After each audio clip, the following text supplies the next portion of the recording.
balik na po natin.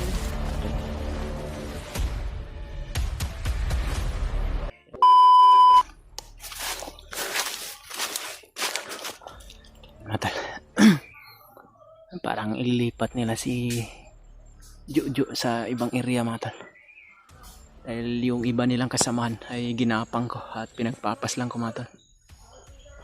Yan po si Jojo mga tol. Titingnan ko lang muna kung ilan na to silang naiwan. Kung kakayanin ko ay ililigtas ko na to mga tol.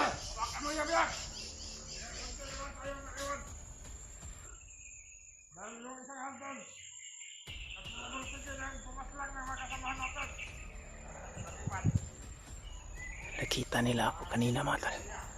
Dahil yung isang bandido ay nakabalik dyan. Kaya nilipat nila si Jojo para hindi daw maligtas ng hunter. At yung hunter na tinutukoy nila mga tol ay ako po yun. Kaya naawa na talaga ako sa kalagayan ni Jojo mga tol. Hindi ko kayang pagmasdan yung pait ng kanyang nararamdaman.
Parang hindi na sila karamihan mga tol. Problema lang, may mga tauhan doon sa bandang itaas.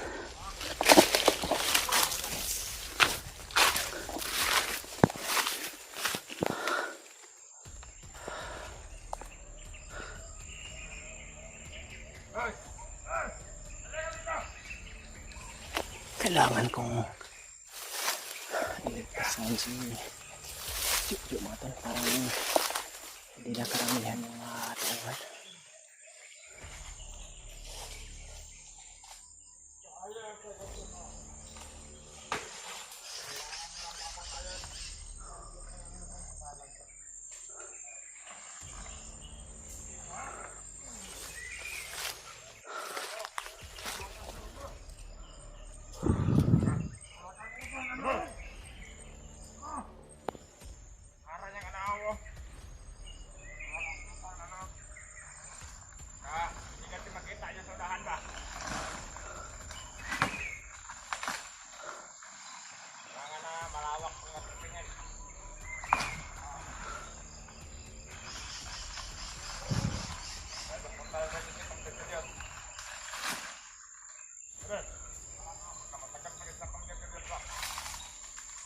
Hinihintay nila si Julius mga tol.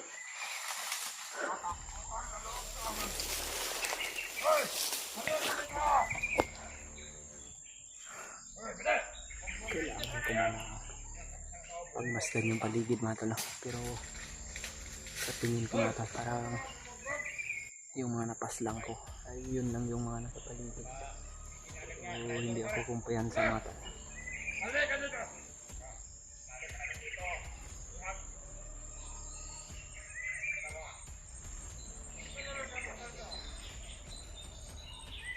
Ganyang klase ng tao.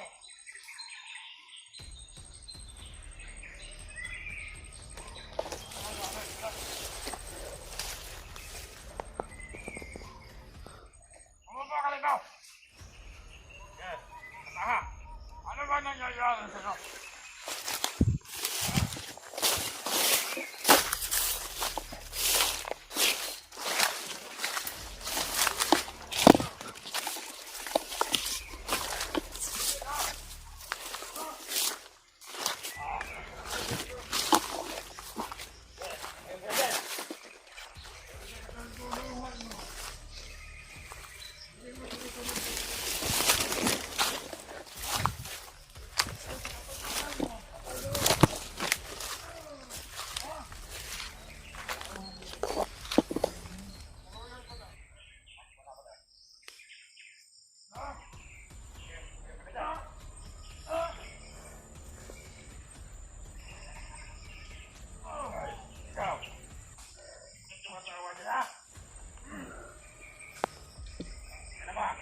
binugbog nila yung isang tauhan mga tol. Yan yung nakabalik galing sa mga pinaslang ko na nakakita sa akin kanina mga tol.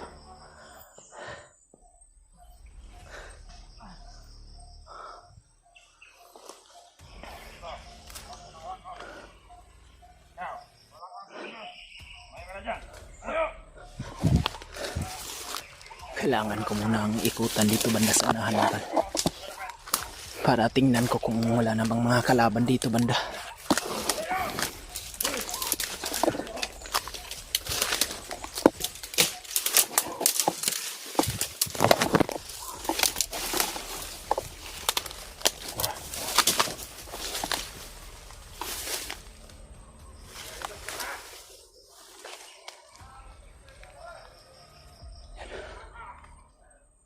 May mga kalaban sa taas mga tol, pero medyo malayo pa. Kung ito lang yung mga bantay sa baba mga tol, kakayanin ko lang to. Pero may mga boses akong narinig doon banda sa taas mga tol, pero medyo malayo pa. Pero tingnan ko muna dito sa paligid kung mayroon pa bang naiwan, para pag salakay ko ay hindi ako maiisahan mga tol. Kailangan kong siguraduhin na hindi masaktan si Jojo mga tol.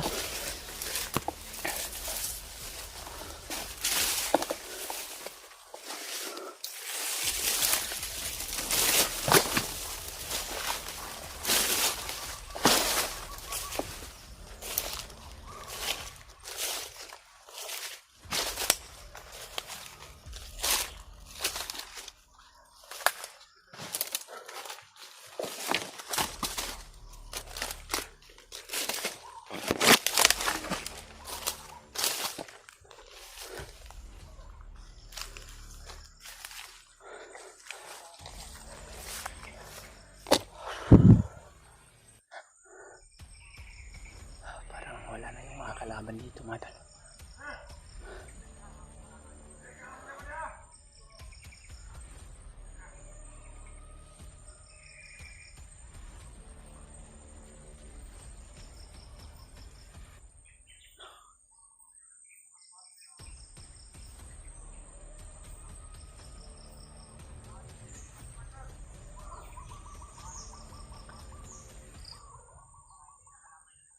Kanina mga tol, may narinig na naman akong mga putok mga tol. Hindi kalayuan sa bundok na ito. Hindi ko alam kung sino yung mga nakipagbarilan mga tol, pero medyo matagal din yung mga putukan mga tol. Hindi ko alam kung mga kasamahan ko ba yun o mga bandido lang ba yun na nag-practice ng armas, sapagkat medyo matagal din na tapos yung enkwentro nila mga tol.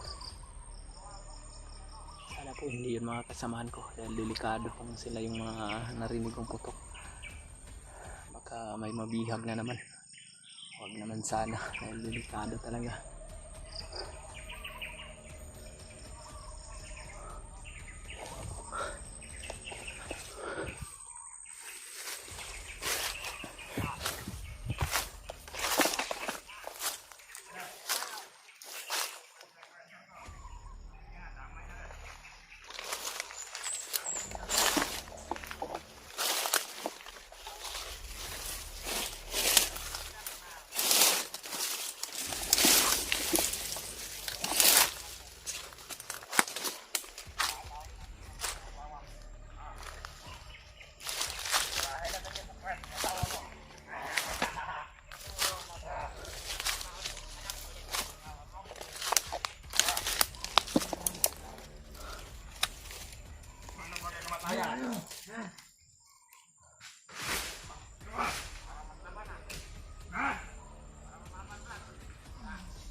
yan. Enak. Uy. Kayo pa. Hindi na dito kayo.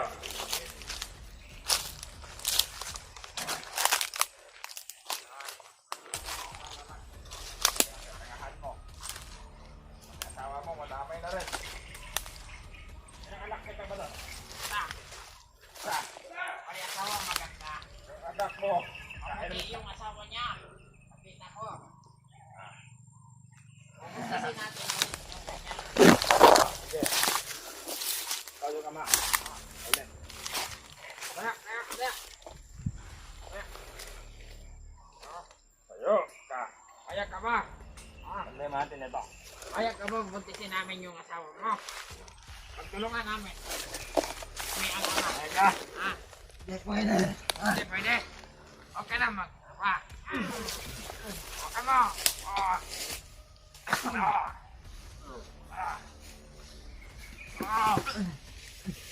Hindi siya papayag. Hindi niya kanya asawa.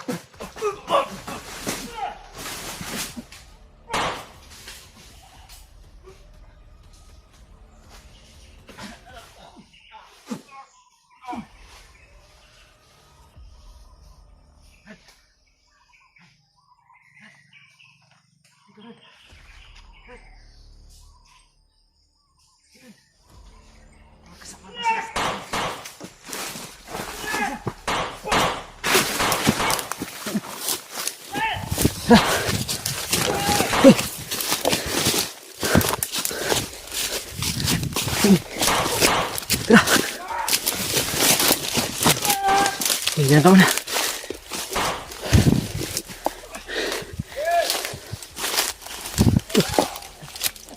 Tanggalin ko muna yung kuan mo, be.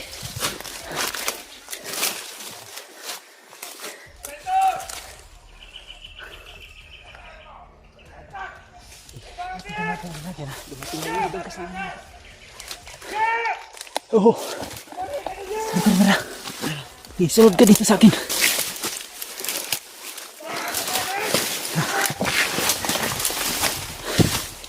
Medyo.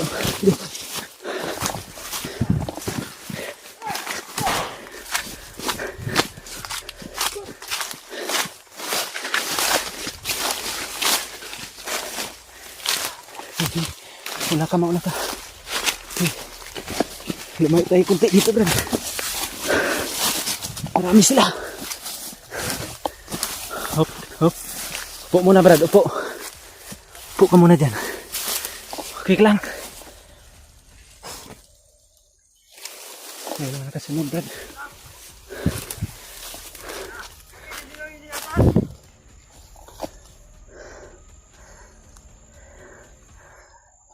May mga nakasunod na kalaban, Madal. Yo! Magpahuli kita, Yo! Sabi niyo lagyan niya sa akin! Ubutasan ko yung puwet mo! Alam mo nga ako naka-virgin sa'yo!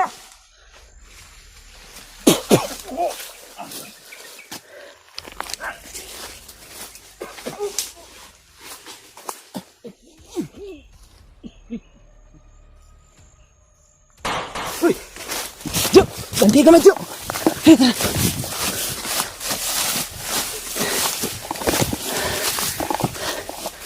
Oops! Parang may mga nakasunod pa rin. Ito yung sinasabi ko, Madal. Marami yung mga nakasunod. Mayroon pa sa unahan. Marami pa pala sila sa bandang itaas. Kira ka, Jo. Na ano ka? May na yung katawan mo, ah. Nilalagnat ka, Jo. Dito muna tayo bandas na.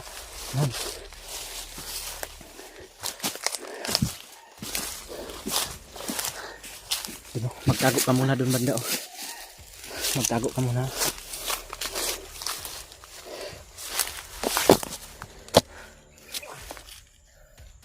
Diyan ka lang. Titingnan ko muna yun.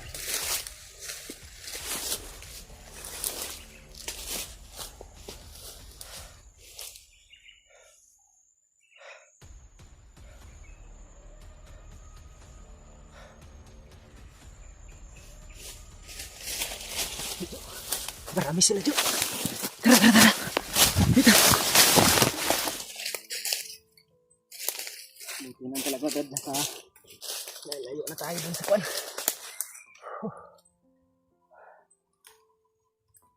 Yun mga tol. Actual na po nating kasama ngayon si Jojo mga tol. Medyo napagod po ako mga tol sapagkat binuhat ko po galing si Jojo mga tol sa paglalakbay sapagkat nahimatay po siya kanina mga tol. At sobrang akala ko kung mahuli na kami kanina mga tol sapagkat marami yung humahabol. Buti na lang talaga mga tol ay may lakas pa talaga akong bumuhat mga tol. Hindi na ako nakapag-video mga tol sapagkat napakahirap kung mag-video pa ako. Dalawa yung cellphone na dala ko tapos binubuhat ko pa si Jojo mga tol. Sobrang mataas yung lagnat niya mga tol. Hindi ko alam kung ano bang nangyari nito sa kanya. Sobrang napakainit ng kanyang katawan mga tol. Pinakargahan ko na po siya ng orasyon mga tol, pangpalakas, pero ganun pa rin yung pinalalabasan mga tol. Parang lumambot yung kanyang katawan sa sobrang bugbog siguro mga tol. Sapagkat ilang araw din kasi to si Jojo mga tol, na bihag ng mga bandido. At ngayon mga tol, success po akong naligtas at natulungan ko si Jojo. Pero sana gumaling tong kanyang karamdaman ngayon mga tol. Sobrang napakahina pa niyang kanyang katawan mga tol. At kinakailangan ko rin talaga na itago siya. At hindi muna kami maglalakbay mga tol hanggang walang kalaban. Pero mahigit kalahating oras na kami nag-standby dito mga tol. Wala namang kalaban na nakarating dito. Kaya nag-video na lang muna ako mga tol para mayroon din akong upload sa bawat cellphone namin mga tol, para makita rin ng kasamahan namin kung ano na yung kalagayan namin ngayon. Baka nag-alala din sila sa amin mga tol. Pakishare na lang tong video na to mga tol, sa mga kasamahan ko, sa kanila Kuya Buds, kanila Brad Rimart, Brad Julio, kanila Brad EG. Dahil sa may nabalitaan din ako mga tol na si Brad EG ay umakyat din ng bundok mga tol, at tutulong din sila sa nangangailangan ng tulong ngayon, lalong lalo na si Julius. Ito yung problema ko ngayon mga tol, sapagkat yung karamdaman ni Jojo mga tol ay malubha yung kanyang lagnat mga tol, at yung gamot ko na dala ay medyo kunti na lang sapagkat iniinom ko din yung nung nakaraang araw dahil sumasakit din yung ulo ko mga tol. Ano Brad? Hindi pa talaga kaya maglakad Brad. Pero huwag kang mag-alala, basta may kalaban, bubuhatin lang kita. Ha? Kalabas na tayo. Hindi pa tayo nakalabas ng bundok Brad. Mahirap lumabas ng bundok kung ganyan yung sitwasyon mo, lalo na Gusto ko na sana mag-isa lang ako na hunter. Kailangan na itago muna kita Brad para hindi tayo mahuli, hindi ka mahuli ulit, sapagkat delikado kung makita ka nila ulit Brad. Pipilit ko tumulakad. You know, try mo daw tumayo kung makatayo ka na ba. You know, kung ayaw ka talaga, Ayaw naman ba? Tara, alas tayo. Kakamutan tayo dito. gila tayo.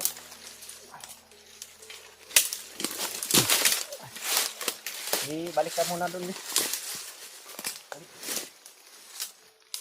Hindi mo pa talaga kaya. Yung pag-iisip mo lang yung kaya, pero yung katawan mo talagang mahina pa.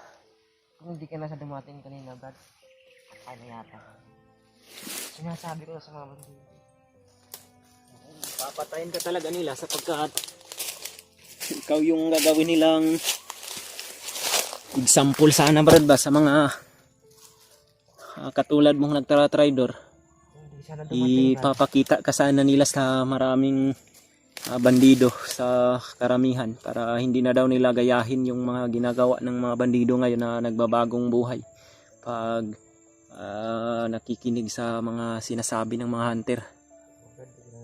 Kaya kung hindi kita naabutan, nasisiguro kung hindi ka na talaga mabubuhay, Brad. Pero yun naman talaga yung misyon namin dito, Brad, na tulungan yung mga nangangailangan ng tulong, lalong lalo na ikaw na isang bandido na magbagong buhay. Kaya kahit anong mangyari, gagawin ko yung makakaya ko para matulungan kita. Pero yung plano niya, mga tol, babalik daw kami doon sa area kung saan si Julius, dahil hindi daw siya bababa ng bundok ng hindi namin kasama si Julius. Gusto ko sana siyang ibaba, mga tol, pero hindi siya papayag sapagkat hindi raman daw niya kayang iwanan daw si Julius na nangangailangan pa yun ng tulong. Sabi ko nga sa kanya, mga tol, na hindi tayo muna pwedeng lalakbay ngayon sapagkat yung pangangatawan niya ay mahina pa. Pero kung medyo lalakas na siya, mga tol, ay babalik kami doon kung saan si Julius ngayon. Alam ko naman na yung mga kasamahan ko patuloy din yun sila sa paghahanap kay Julius, kaya wag kang mag-alala masyado, Brad, dahil hindi lang ako nag-iisa, hindi lang tayo dalawa ang tutulong kay Julius, marami kami mga hunter. At masaya siguro sila ngayon na nakita nila yung video natin kung may upload ko ito, na natulungan kita at nailigtas kita. Dahil yung focus natin ngayon ay si Julius na lang. At sana naman, mga tol, yung mga kasamahan ko rin ay hindi rin sila mabihag, mga tol, no?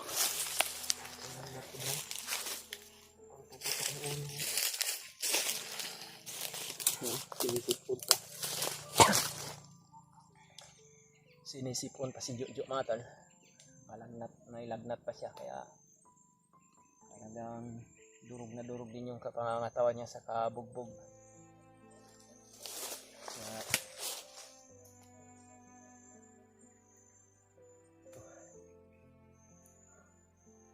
Mainit pa talaga yung alisngaw ng kanyang noo, mga tol, o buga na enerhiya sa kanyang katawan.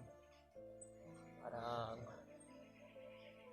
mainit pa talaga, kaya mas minabuti ko munang magpahinga, mga tol. Si Jojo naman ay napaka-agresibo ng kanyang isipan, mga tol, na kakayanin niya na daw maglakbay. Pero kung papatayuin ko siya, mga tol, ay biglang manghihina yung kanyang tuhod. Kaya sabi ko sa kanya na ako na lang yung magdesisyon kung kakayanin mo na talaga o hindi pa, sapagkat delikado naman din, mga tol, kung mahina yung katawan niya tapos pipilitin namin. Magpapasalamat nga kami ngayon sapagkat yung mga bandido ay hindi nakarating sa area na ito. So, malayo na to, mga tol, no?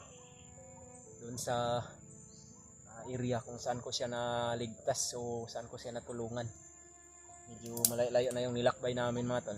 Kaya kung may mga bandido man na mga agresibo ngayon, siguro andun sila malapit sa area kung saan ko natulungan si Jojo, mga tol.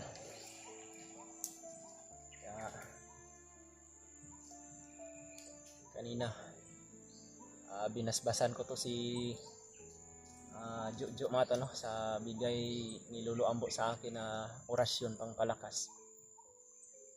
Ngayon baka mamaya ko na lang din to papaluapan mga tol, sapagkat ako din yung manghihina mga tol kung lagi ko siyang bibigyan ng orasyon na pangpalakas, dahil sa akin din babalik yung kahinaan, dahil medyo matagal-tagal na rin mga tol na hindi ako nabasbasa ni Lolo Ambo.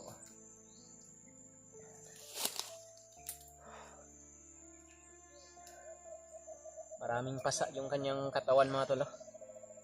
Hindi ko lang pwedeng ipakita sa camera sapagkat napakapangit tingnan mga tol. Yung mga bugbog ay, yung mga dugo mga tol ay parang kuan mga tol ba, yung sa Bisaya pa yung nabunog, yung parang nabugbog masyado mga tol, yung dugo niya parang na-standby sa balat.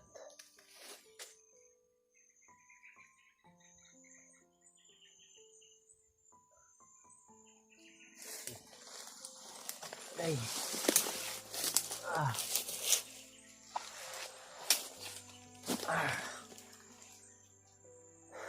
Babalik na muna tayo dyan.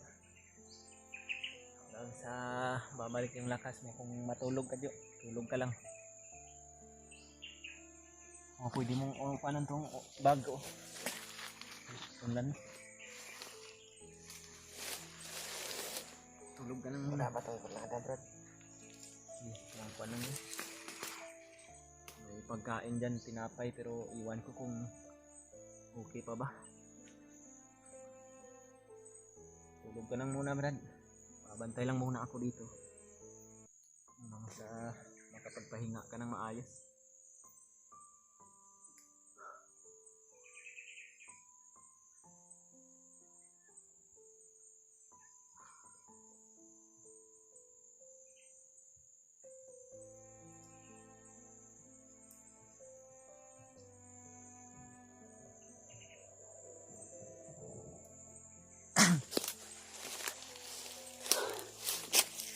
Tingnan ko muna yung mga paligid mga to.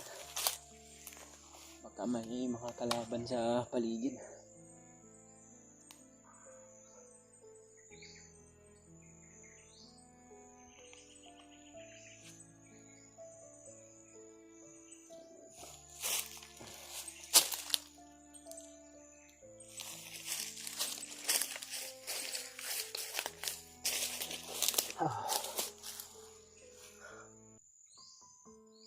Nakakaawa pong pagmasdan si Jojo mga tol.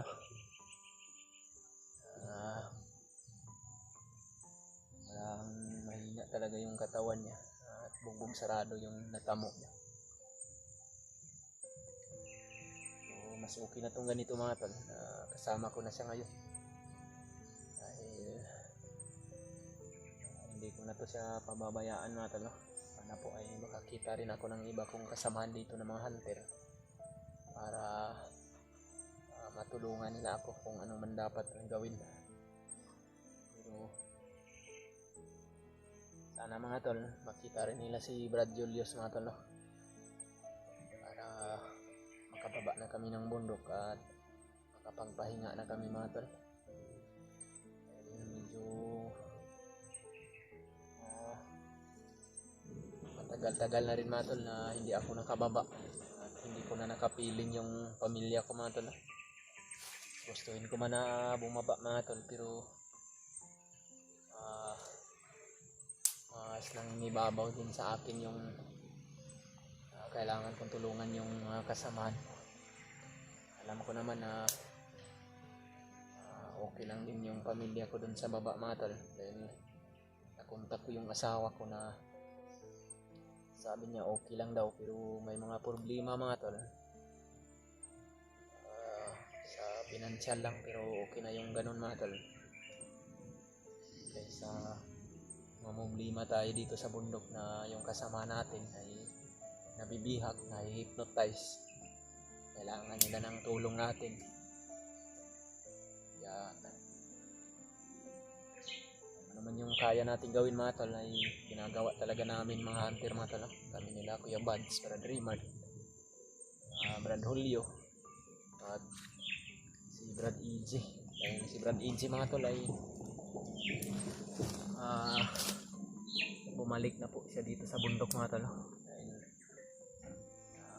siguro natapos na siguro yung mission niya din doon sa iba niyang kasamahan, iba naming mga katulad ng mga hunter.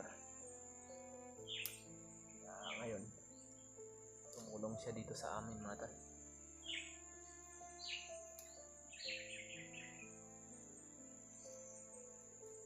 Pababayaan ko na lang muna to si Jojo mga tol hanggang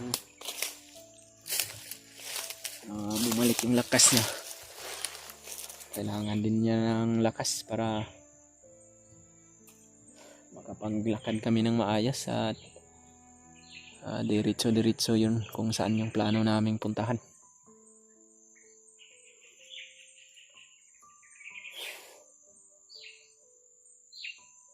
Yan o.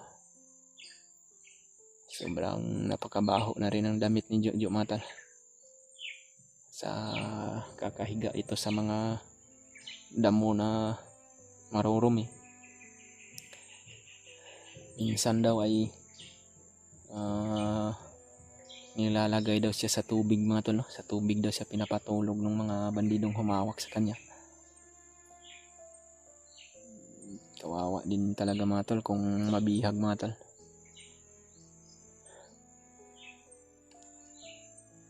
Maraming salamat na lang po sa mga dasal niyo sa amin mga tol. Salamat po talaga at ngayon kasama ko na at naligtas ko na si Jojo.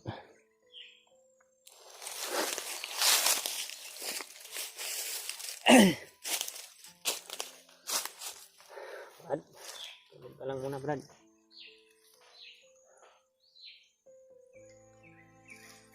Mga tol, ulit ko po mga tol, maraming salamat po sa inyong lahat mga tol. Hanggang dito na lang siguro muna yung video ko mga tol. Dahil hanap pa ako ng makakain dito sa paligid mga tol para may maibigay ako kay Jojo kung sakaling gigising na siya mga tol. May mga nakita po ako dun sa unahan kanina na puno ng mga saging. Baka may mga nahinog na yun mga tol. So yun mga tol, dito kami ngayon sa bahay ni Lolo mga tol. Dahil may isang matanda mga tol na tumulong sa amin at ginamot niya po si Jojo mga tol. Kaya dinala niya kami dito para makapagpahinga daw kami mga tol. Okay ra lo? Marami ka palang mga alagang manok dito lalo. Ang trabaho ni Lolo mga tol ay nagrahas siya ng kahoy mga tol. Nakita niya kami doon habang nangunguha siya ng kahoy, kaya dinala niya kami dito mga tol para tulungan si Jojo dahil manggagamot din kasi siya mga tol. Maraming salamat talaga Loa. Yan mga tol. Sinabi ko sa kanya mga tol kung okay lang mag-video. Sabi niya okay lang daw mga tol sapagkat mayroon naman daw siyang protection para sa mga masasamang tao mga tol. Hindi naman daw siya takot. Sa ngayon mga tol, dito si Jojo. Medyo okay na siya mga tol. Si Lolo mga tol ayan doon. Yun, parang bababa na naman siya mga tol para manguha siya ng kahoy. Ito pala yung bahay niya mga tol, dito sa bundok. Payag lang yung bahay niya mga tol. At yung mga gamit niya dito ay solar lang. Kaya pasalamat tayo mga tol dahil mayroong tumulong sa atin. Laking pasalamat ko rin sa kanya mga tol dahil ginamot niya si Jojo mga tol. Medyo okay na si Jojo mga tol, pero sabi ni Lolo na kailangan pa daw magpahinga para 100% talaga mga tol na bumalik yung mga lakas ni Jojo mga tol. Sa ngayon nagpapahinga pa si Jojo mga tol. Baka mamaya mga tol ay maglalakbay na naman kami tungo dun sa bundok. Maraming nagsasabi mga tol na bababa daw sana kami ng bundok mga tol, no? Bababain kami ng bundok. Pero ang plano kasi namin ni Jojo mga tol ay diretso na lang kami mga tol, no? Kung saan ngayon si Julius para matulungan din natin mga tol, ma-rescue. Dahil mayroon pong mga supporter na nagsasabi sa akin mga tol, nag-chat po sa akin na na-encuentro daw ni Kuya Buds si Julius. At nasaksak daw ng punyal mga tol, no? Pero nakatakbo daw si Julius mga tol. Siguro kung nakatakbo man si Julius, nanghihina yun sa ngayon siguro mga tol. Dahil alam naman natin kung gaano yun kuan yung punyal ni Kuya Buds, lalong lalo na sa mga commander. Sana naman po ay makita nila at matulungan din nila si Julius mga tol, no? Kanina pa kami ni Jojo nakarating dito mga tol, no? Dahil kaninang umaga po ay sobrang nahihirapan ako sa pagdala kay Jojo mga tol, sapagkat delikado talaga yung kanyang sitwasyon mga tol. Buti na lang talaga nakita kami ng isang matanda mga tol, na yung tinawag ko na lolo, sapagkat lolo na yung pinapatawag niya sa kanya mga tol, dahil 61 na po yung kanyang taon mga tol. 61 na yung edad niya. Ginamot niya si Jojo mga tol. Binigyan niya din ako ng lana para yun daw yung gagamitin ko na ipunas sa katawan ni Jojo para mas madali daw maghilom yung mga pinsala sa kanyang katawan na binugbog ng mga bandido mga tol. Kaya wag po kayong mag-alala mga tol kung nag-video ako dito, dahil itong paligid, ang area ni Lolo dito mga tol ay napapalibutan ito ng mahika niya mga tol, no? Na hindi ito mapasok daw ng mga kalaban. Kaya sabi ko nga sa kanya, baka pwede lang mag-video dito, lo. Sabi niya naman ay pwede lang daw mga tol, dahil bihira na lang man daw yung mga bandido na pumupunta dito. Lalong lalo na ngayon na alam na ng mga bandido na mayroon na rin siyang taglayng lakas para pumaslang ng mga masasamang tao. Kaya malaking pasalamat ko talaga mga tol sa isang matanda na tumulong sa amin mga tol, no? Para matulungan niya rin ako magamot si Jojo.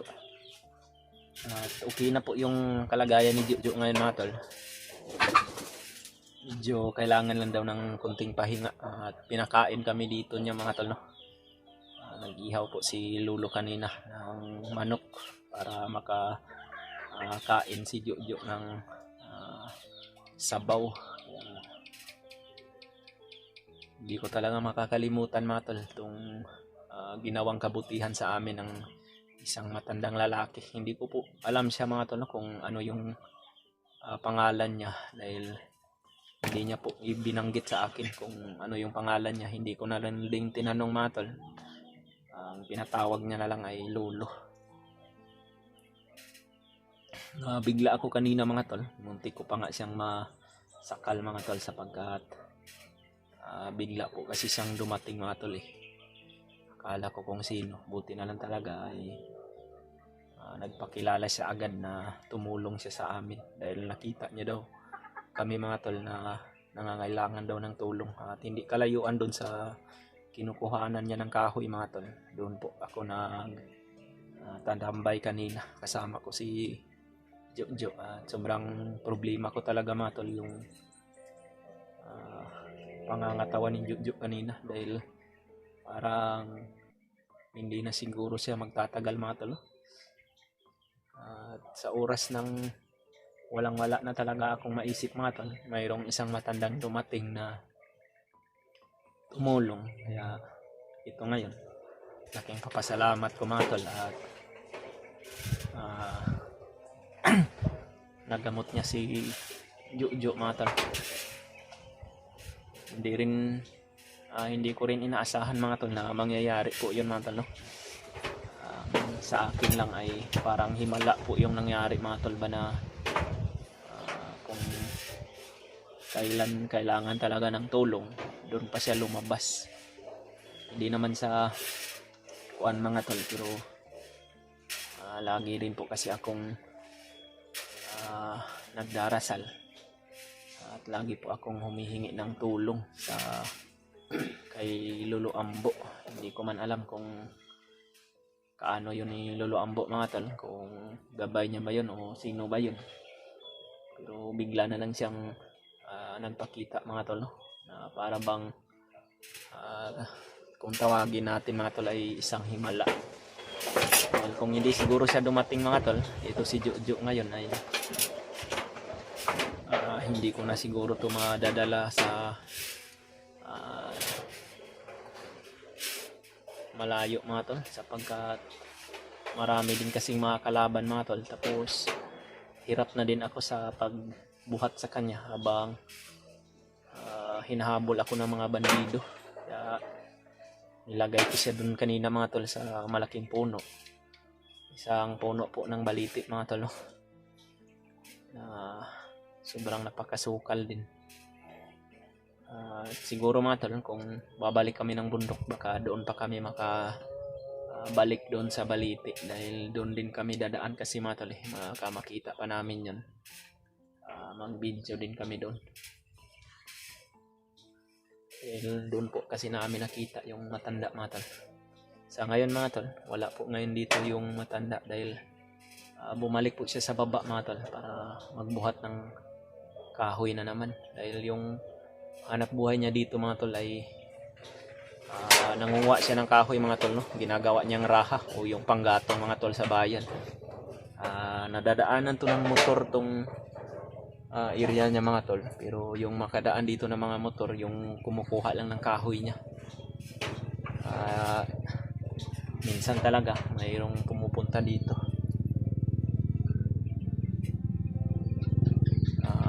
Kung bababa daw kami ng bayan mga tol, hindi daw kami pwedeng dumaan dyan sa dinadaanan ng mga motor, dahil ang dumadaan daw dyan mga tol ay yung mga kalaban. Kaya wala naman kaming plano ding bumaba mga tol hanggang hindi namin matulungan o hindi namin kasama si Julius sa pagbaba. Kaya pasalamat talaga ako sa isang matanda mga tol na tumulong. Yan po si Jojo mga tol, medyo okay na po yung karamdaman niya. Ito lang po yung bahay ng isang matanda dito mga tol.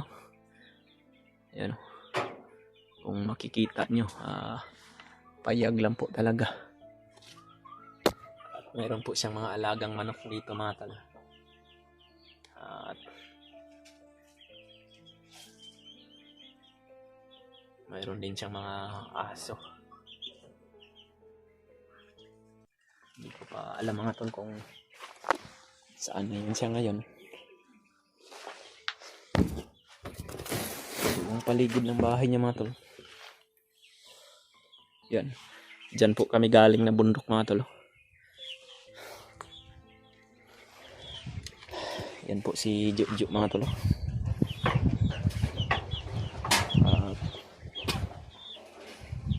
Medyo okay na po yung kalagayan niya mga tol, no? Pero kung makapaglakad na yan siya mga tol, ay babalik na po kami dyan sa pag-akyat ng gubat.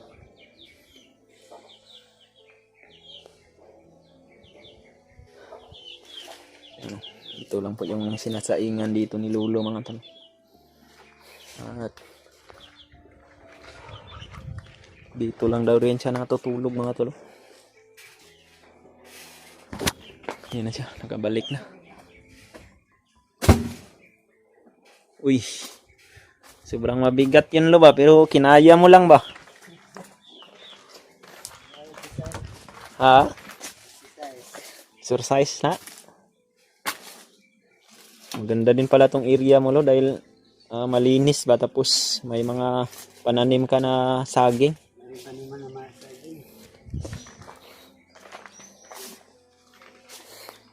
Jo, kira ka Jo. Okay, medyo okay na yung kiramdam mo. Pasalamat talaga tayo sa matanda Jo. Dahil tinulungan niya tayo para gumaling ka. Pero hindi tayo magtatagal Jo, baka mamaya ay aalis na tayo dito. Dahil magpapasalamat tayo sa tumulong sa atin. Baka sa susunod ay makabalik tayo dito ay makabawi din tayo sa kanya.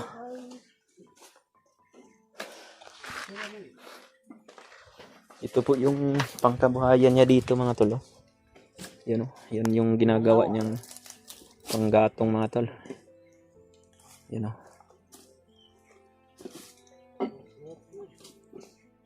Yan, malalaki yan na kahoy mga tol. Medyo malayo po yung kinuhanan niya yan. At pinapasan niya para patungo dito para gawin niyang isang panggatong. At ibibinta niya po doon sa baba mga tol.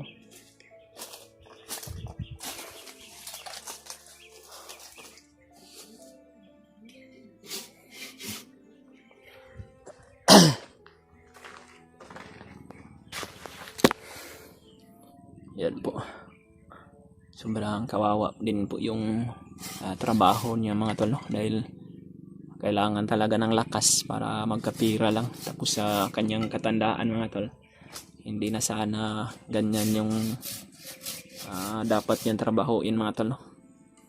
Dahil trabaho lang sana yan sa mga medyo bata pa kagaya namin. Pero pinasok niya na mga tol para mabuhay din siya. Dahil marami din daw siyang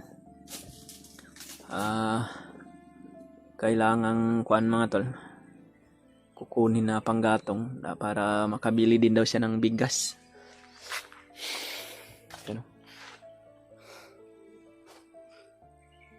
yan po yung sitwasyon niya mga tol. Medyo nakakalungkot po dahil sa kanyang katandaan ay mabigat pa rin yung trabaho na ginagawa niya mga tol. Kaya na kanyo. Yan o, medyo maliit lang po yung bahay dito ni tatay mga tol. So maganda naman yung kanyang bubong. Dahil ditong bubong niya daw mga tol, ito po daw yung kinita niya dun sa pangunguha ng kahoy. At nakabili daw siya ng 6 na pirasong sin para daw gawin yung bubong dito para hindi daw siya mabasa dahil noon daw mga tol ay lagi daw siyang nababasa habang natutulog siya dito. Okay na Jo.